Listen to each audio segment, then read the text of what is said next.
श्री गुरुगणारविन्दाभ्यां नमः गुरुगणारविन्दाभ्यां नमः गुरुगणारविन्दाभ्यां नमः गुरुभ्यस्तरहेभ्यस्त मया बद्धोऽयमञ्जलिः प्रसन्नमनसां स्वमे सत्यां कुर्वन्तु भारति आदित्याय सोमाय मङ्गलाय बुधाय देवाय सुप्रसन्नभ्यस्तराहवे केतवे नमः आरोग्यं प्रदादिनो विजयोदन्तो यशोनिर्मलं भूतिं भूमिसुतस्थितान्तिकसत्यां गुरुर्गौरवं काव्यकोमलवाग्विलासमयं मन्दो मदं सर्वदायाहुर्बाहुबलं विरोधनं वेदस्यस्योनदि आदित्यादनुഗ്രഹം ഗുരുകളും അനുകൂലസ്ഥമാവണ്ണം പുനർവസൂനക്ഷത്രം നിരഞ്ജാശീധാരമായിട്ടുള്ള ആദിത്യാനാമനത്തിൻ്റെ ജ്യോതി സംബന്ധമായി ജോലിലാഭത്തിനും ഉദ്ദേശമായിട്ടുള്ള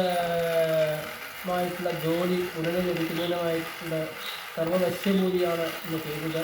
അത് അനുകൂലമാണെങ്കിൽ ഗുരു അനുകൂല സ്ഥാനത്ത് വന്ന് ഉള്ള കാര്യം എങ്ങനെയാണ് നടന്നത്, അതിൽ എന്തെങ്കിലും തടസ്സങ്ങളുണ്ടോ എന്നുള്ളതും എന്തെങ്കിലും പുതിയതായിട്ട് ചെയ്യുന്നോ എന്നുള്ളതും കൃത്യമായിട്ട് നമ്മൾ ചെയ്യുന്നത്. സമുദായ ഈ സത്യം സുബ്രഹ്മണ്യായ പരമഗുരവേ നമഃ സുബ്രഹ്മണ്യായ പരമഗുരവേ നമഃ സുബ്രഹ്മണ്യായ പരമഗുരവേ നമഃ അമരീ ധമരീകീരം ധമരീ ധമരീകൃതം ദൂരീകരോകൃതം ജോലി ശരണബന്ധം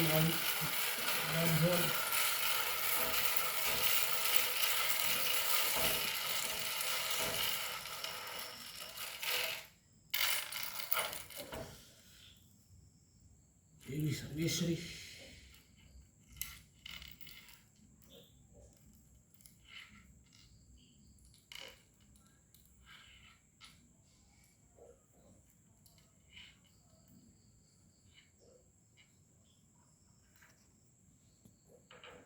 സിംഹമാണ് പ്രശ്നം.